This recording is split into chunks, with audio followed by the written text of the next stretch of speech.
আপনারা দেখছেন AGT live 24/7। आप देख रहे हैं AGT live 24/7। You are watching AGT Live 24/7. এবং আমরা যারা এই প্রফেশনে আছি আমরা নিউজও কভার করেছি, কিন্তু আজকে এই সমাবেশ একটি ব্যতিক্রমী সমাবেশ, যেখানে যারা নিউজ করতে আসতো আজকে তারাই এখানে সমাবেশে সমবেত হয়েছে তাদের নিজেদের কথা বলতে।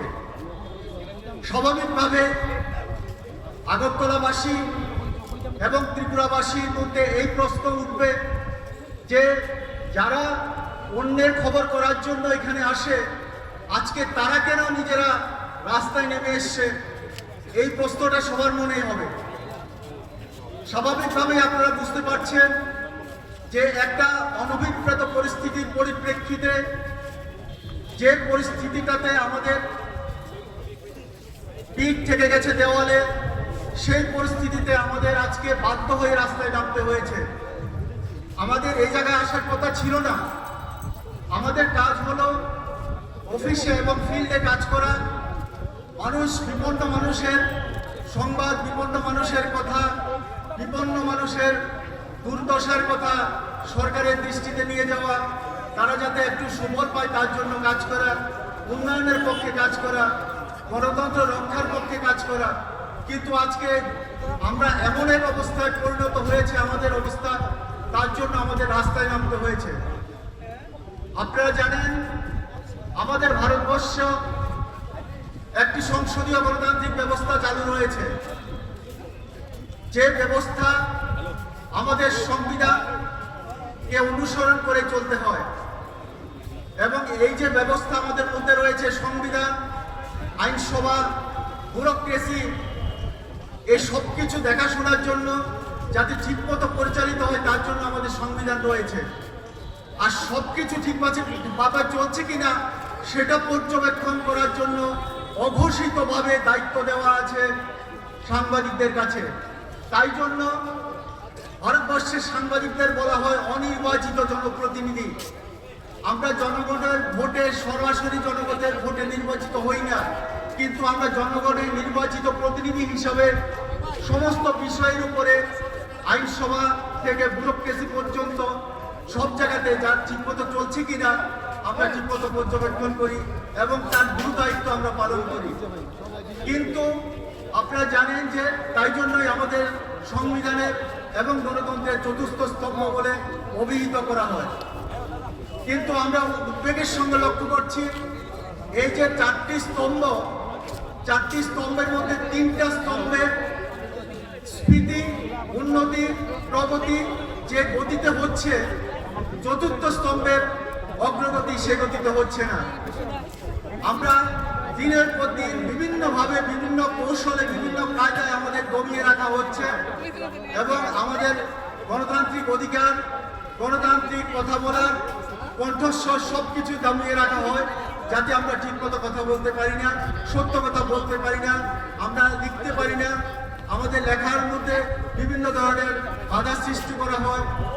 এবং অবাক করার বিষয় হলো যারা জনগণের ভোটে নির্বাচিত হয়ে সংসদে যান অথবা বিধানসভায় যান, আইনসভায় যান, আইন প্রণয়ন করেন, তারা নিয়মিত আমাদের উপদেশ জ্ঞান দিয়ে চলেন যে আমাদের কি করতে হবে। আর আমরা যখন সংবিধান মেনে কাজ করতে যাই সেখানে আমাদের উপর বিভিন্ন ধরনের সমস্যা, বাধা ইত্যাদি ইত্যাদি নেমে আসে। আপনারা জানেন আজকে ত্রিপুরা রাজ্যে আমরা সবচেয়ে গর্বিত যে ত্রিপুরা রাজ্যে আজকে আমরা এমন একজন মুখ্যমন্ত্রীকে পেয়েছি যিনি একজন উচ্চশিক্ষিত মুখ্যমন্ত্রী, অত্যন্ত রুচিবান এবং তিনি মিডিয়া বান্ধব।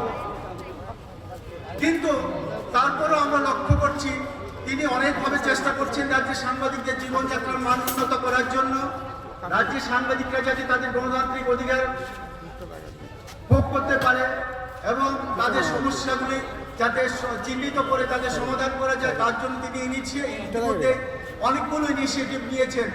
কিন্তু তারপরেও আমরা লক্ষ্য করছি সাংবাদিকদের বিরুদ্ধে একটা চক্র, একটা স্বার্থান্বেষী চক্র বিভিন্নভাবে সক্রিয়, যাতে সাংবাদিকরা তাদের নিরাপত্তা বিঘ্নিত হয়, তারা যাতে স্বাভাবিক গতিতে কাজ করতে না পারে। শুধু সাংবাদিক নয়, আমরা যারা সংবাদকর্মী ত্রিপুরা রাজ্যের, আপনারা জানেন সংবিধানের অন্য 3 যে স্তম্ভের কথা আমি বলেছি, তারা যখন রাতে সারাদিনের কাজের পরে রাতে গিয়ে বাড়িতে ঘুমোয়, আর সাংবাদিকরা কিন্তু সারা রাত ধরে সাংবাদিক এবং সংবাদকর্মীরা কাজ করে যখন তারা বাড়িতে ফেরে অনেক রাতে, তাদের কিন্তু নিরাপত্তার অভাব বোধ হয়। ইতোমধ্যে আপনারা দেখেছেন অনেকগুলো ইনসিডেন্ট ত্রিপুরা রাজ্যে ঘটেছে। আমাদের রাজ্যে সাংবাদিকরা কাজ করে বাড়িতে ফেরার পথে বিভিন্ন জায়গায় আক্রান্ত হয়েছে। তাই আমাদের প্রথম এবং প্রধান দাবি, সাংবাদিকদের নিরাপত্তা নিশ্চিত করতে হবে। কারণ সাংবাদিকদের নিরাপত্তা নিশ্চিত না করলে এই দেশের উন্নয়ন ঠিকমতো হবে না, এদেশের সংবিধান সুরক্ষিত হবে না, এদেশের আইনসভা সুরক্ষিত হবে না, এদেশের প্রশাসনিক ব্যবস্থা সুরক্ষিত হবে না। তাই জন্য মানুষের স্বার্থে, জনগণের স্বার্থে, সংবিধানের স্বার্থে সাংবাদিকদের নিরাপত্তা নিশ্চিত করা অত্যন্ত জরুরি। তাই আমরা সরকারের কাছে অত্যন্ত বিনীতভাবে দাবি জানাবো, রাজ্যের প্রতিটা সাংবাদিক এবং সংবাদকর্মী নিরাপত্তা আপনারা 100% নিশ্চিত করবেন। আমরা আরো বেশি উদ্বিগ্ন এই কারণে যে কিছু ছদ্মবেশী সমাজসেবী আছে। আপনারা জানবেন হঠাৎ করে ত্রিপুরা রাজ্যে বিশিষ্ট সমাজসেবীর সংখ্যা বেড়ে গিয়েছে, এবং তারা যে কবে কি কোন সময় কার সমাজ সেবা করেছে আমাদের জানা নেই, কিন্তু এরা সমাজসেবী হঠাৎ হয়ে গেছে, বিশিষ্ট সমাজসেবী। মঞ্চের আলোতে প্রজাপতি সেজে এরা বিশাল বিশাল বক্তৃতা দেয়, অথচ এদের এই মুখোশের আড়ালে এদের অনেক চেহারা, এবং এদের চেহারা ত্রিপুরা রাজ্যটা তো খুব ছোট, সবাই সবাইকে চেনে, এবং এরা যে কত বড় সমাজসেবী আমরা সবাই জানি। আর এই তথাকথিত সমাজসেবীরা আজকে নিজেদের আলখেল্লার আড়ালে সাংবাদিকদের বিভিন্নভাবে শোষণ করে যাচ্ছে, বিভিন্নভাবে প্রত্যক্ষ এবং পরোক্ষভাবে সাংবাদিকদের নিরাপত্তা বিঘ্নিত করছে। আমরা সরকারের কাছে অনুরোধ করব, এই তথাকথিত সমাজসেবীদের মুখোশ খুলে দিয়ে তাদের বিরুদ্ধে ব্যবস্থা গ্রহণ করুন, যাতে সাংবাদিকরা নিরাপদে নির্বিঘ্নে সাংবাদিক দায়িত্ব পালন করতে পারে। কারণ সাংবাদিকরা বিপন্ন হলে সমস্ত কিছু বিপন্ন হবে।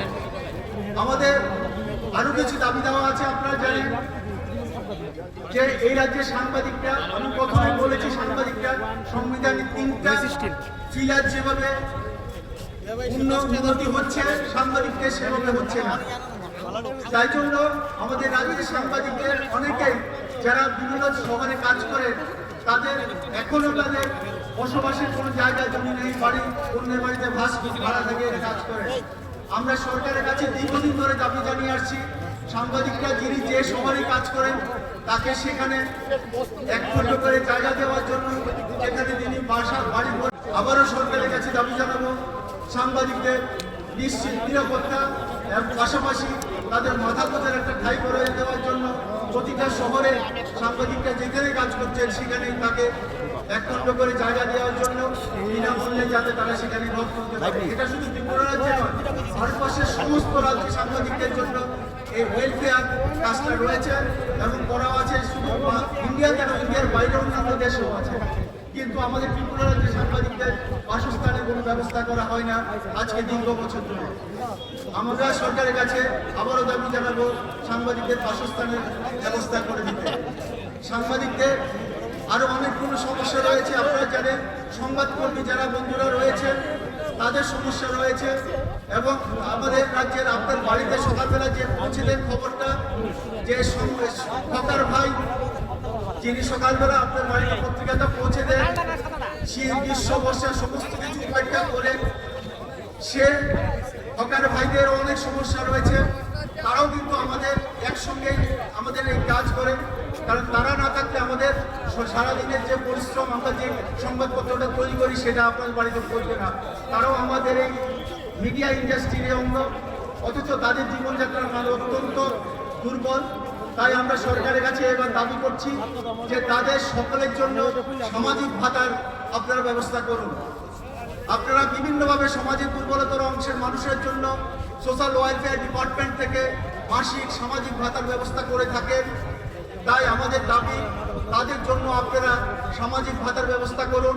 প্রতি মাসে করে তাদের জন্য একটা অঙ্ক সামাজিক ভাতার ব্যবস্থা করে দিলে তাদের জীবনযাত্রার মান কিছুটা উন্নত হবে। পাশাপাশি তাদের জন্য গ্রুপ ইন্স্যুরেন্স এবং স্বাস্থ্য পরিষেবা ফ্যাসিলিটিসগুলো সম্প্রসারিত করা আমাদের অন্যতম দাবি। সেটা করা গেলে তাদের জীবনযাত্রার মান কিছুটা হলেও উন্নত হবে এবং আমাদের পাশাপাশি সমস্ত অংশের যারা সংবাদপত্রের সঙ্গে যুক্ত সাংবাদিক, সংবাদকর্মী এবং হকার ভাইয়েরা সকলে মিলে যদি আমাদের জীবনযাত্রার মান উন্নত করা যায় তবে সংবাদপত্রের কোয়ালিটি এবং উৎকর্ষতা বৃদ্ধি পাবে এবং আপনারা আপনাদের পছন্দের মতো এবং কোয়ালিটি নিউজ আপনারা পেয়ে যাবেন। আমাদের আরো অন্যান্য অনেকগুলো দাবি আছে, সেগুলো নিয়ে আমরা বিস্তারিত আলোচনা করব। আরো অনেকে বক্তব্য রাখবেন, তাই আপনাদের সবার কাছে অনুরোধ, আগামী দিনে আমাদের এই যে দাবি দেওয়া নিয়ে আন্দোলন লড়াই চলছে, আমি সবার কাছে শুধু একটাই অনুরোধ করব, আমরা সাংবাদিকরা দীর্ঘদিন ধরে আমরা আন্দোলন করেছি, বিভিন্ন ব্যানারে, বিভিন্ন নামে, বিভিন্ন ফ্ল্যাগ হাতে নিয়ে। আমাদের এই জন্যই আমাদের এই দাবিগুলো পূরণ হয়নি। আমরা আজকের থেকে ইনিশিয়েটিভ নিয়েছি, আমরা সবাই ঐক্যবদ্ধভাবে একসাথে লড়াই করব, কারণ আমাদের সবার দাবি একই, সবার সমস্যা একই। তাই জন্য আমরা সবার কাছে অনুরোধ করব, আগামী দিনে আমাদের যতগুলো সংগ্রাম। ये न्यूज कंटेंट देखने के लिए शुक्रिया। अगर आपका कोई सुझाव है तो हमें कमेंट कीजिए, सब्सक्राइब कीजिए AGT Live 24/7। Thanks for watching AGT Live 24/7.